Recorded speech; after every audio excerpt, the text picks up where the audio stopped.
Bonjour à tous, ici Bruce Monji. Je vais faire une petite vidéo pour vous présenter le RAMPS. Donc c'est RepRap Arduino Mega Pololu Shield. Donc pour pouvoir vous expliquer un petit peu ce que c'est, d'abord je vais devoir parler de ce que c'est que l'Arduino. Donc l'Arduino, c'est une plateforme physique de développement électronique qui est open source, c'est-à-dire voilà, c'est fabriqué en Italie. Il y a la partie logicielle qui est fournie, qui est open source et qui permet donc de faire du développement sur ces petites cartes. Je vais rentrer plus en détail sur ce qu'on fait avec exactement, mais je vais aussi vous montrer qu'il y a plusieurs formats. Donc ça c'est l'Arduino Uno, le plus classique. Et vous avez l'Arduino Mega, l'Arduino Nano, donc vous voyez il y a plein de formats différents. Le modèle qui va nous intéresser le plus aujourd'hui c'est l'Arduino Mega, c'est le microcontrôleur le plus puissant qui est fabriqué par Atmel, en 8 bits en tout cas. Donc ceci est le cœur en fait de votre imprimante 3D. Je vais expliquer un petit peu ce dont on a besoin pour contrôler une imprimante à partir de ça. Je vais devoir un petit peu expliquer ce que c'est qu'un microcontrôleur. Donc c'est un processeur un peu comme ce que vous avez dans votre ordinateur. Celui-là c'est un processeur 8 bits à 16 MHz. La différence c'est qu'au lieu d'exécuter un système d'exploitation, en fait il va juste exécuter un logiciel relativement simple avec une fonction d'initialisation et ensuite une boucle qui tourne sans fin. Il va exécuter constamment la même chose, donc c'est des tâches relativement basiques. Pour cela, il a accès à tout plein d'entrées-sorties. Donc bon là il y a des entrées, des sorties statiques, hein, la masse, le 5 volts, le 3,3 volts, etc. Mais vous avez surtout des entrées-sorties numériques. Là on a un petit port série. Vous avez plein d'entrées numériques. Et là vous avez des entrées analogiques. Bon, quand j'ai dit entrée, là c'est aussi des sorties. En gros ce que vous pouvez faire ici c'est capter si un interrupteur est fermé ou ouvert. Ou par exemple allumer une LED ou contrôler un relais. C'est en général ce qu'on fait d'habitude quand on fait des petits tests en électronique. Sur une entrée analogique, en fait, vous allez capter une valeur qui est comprise entre 0 et le 3,3 volts. Donc vous captez une résistance. Voilà, dans un circuit, ça peut être intéressant. Qu'est-ce qu'on peut dire encore? Donc j'ai dit qu'on faisait tourner un logiciel simple, que le logiciel qu'on va mettre dessus est en général compilé via l'Arduino IDE, donc l'interface de développement. En général, pour une imprimante 3D, ce qu'on fait tourner, c'est Repetier ou Marlin. On va voir ça peut-être dans une autre vidéo sur comment procéder à la configuration en fonction de votre imprimante pour faire exécuter quelque chose d'utile à votre Arduino. Donc, si on résume une imprimante à sa partie électronique, on a la gestion des 4 axes, donc X, Y, Z, Z qui est sur une Prusa-like qui est doublée, et l'axe d'extrusion, donc 4 axes, 5 moteurs en général.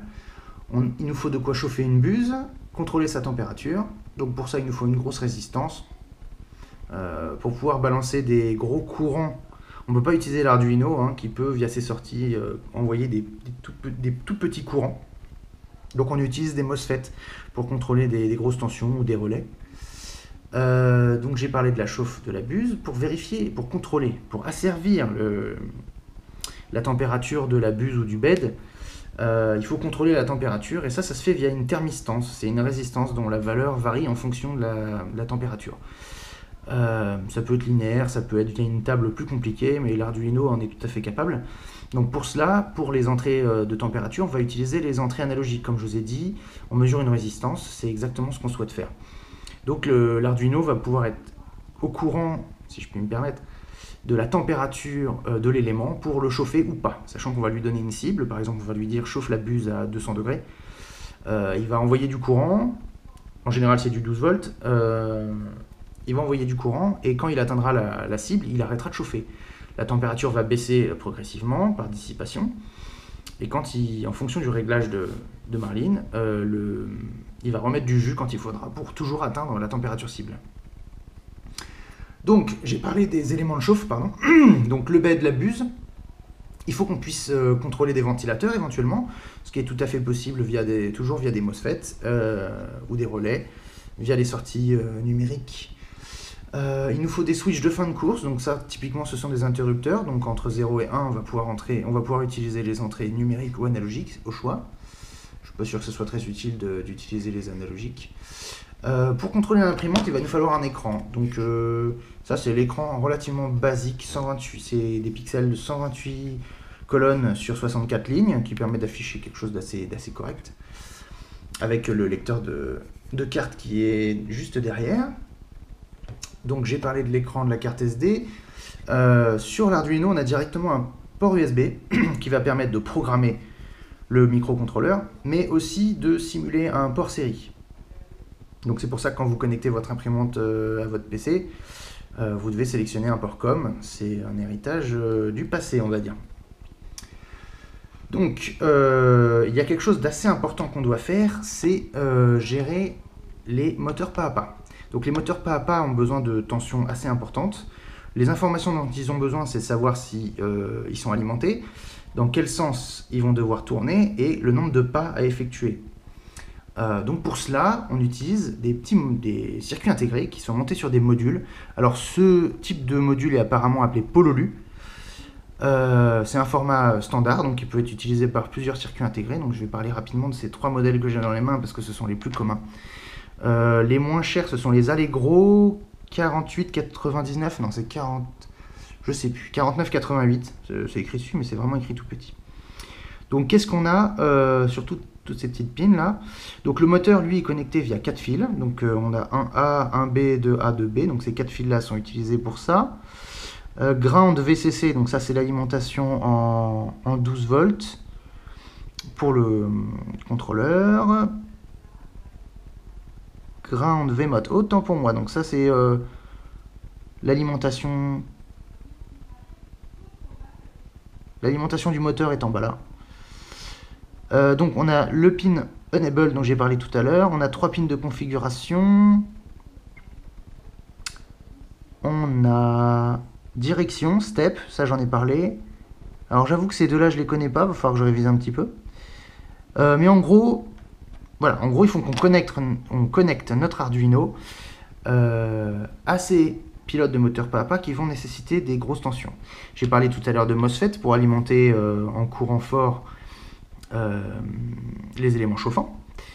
Donc, maintenant que j'ai fait un peu le tour de l'Arduino, en tout cas j'ai expliqué ce que c'était qu'un microcontrôleur, voilà, processeur 8 bits, 16 MHz, c'est pas extrêmement puissant, mais on lui demande quelque chose d'assez simple, c'est d'interpréter le G-code, donc un langage en mode texte qui explique exactement à l'imprimante ce qu'elle doit faire. Donc en général, soit on l'envoie via le port série sur l'USB, soit c'est stocké sur la carte SD, donc le microcontrôleur doit juste lire la carte et afficher ce qu'il fait sur l'écran. Donc je vais enfin vous expliquer un petit peu ce que c'est que le RAMPS, donc RepRap Arduino Mega, donc l'Arduino Mega c'est ça. Pololu Shield, Pololu je vous ai dit c'est le format de ces petits modules, et Shield ce sont les cartes additionnelles qui se montent directement sur une carte de développement. Donc là en l'occurrence c'est des cartes Arduino. Donc qu'est-ce qu'on peut voir sur cette carte? Alors, oula, je suis pas dans le champ. On a 2 fusibles ici, on a une diode, on a quelques condensateurs, on a beaucoup de pins, on a 3 MOSFET et on a plein d'entrées-sorties. Alors, les différentes lignes que vous voyez là en noir, ce sont en fait les emplacements pour installer les pilotes de moteur pas à pas. Donc là par exemple si je prends un 49,88, j'ai une chance sur 2, c'est peut-être 48,99, je crois que c'est 49,88. C'est un petit circuit intégré qui contrôle les moteurs pas à pas, pas très puissant, assez bruyant, assez grossier mais pas cher. Donc si vous le grillez, il est facile à remplacer.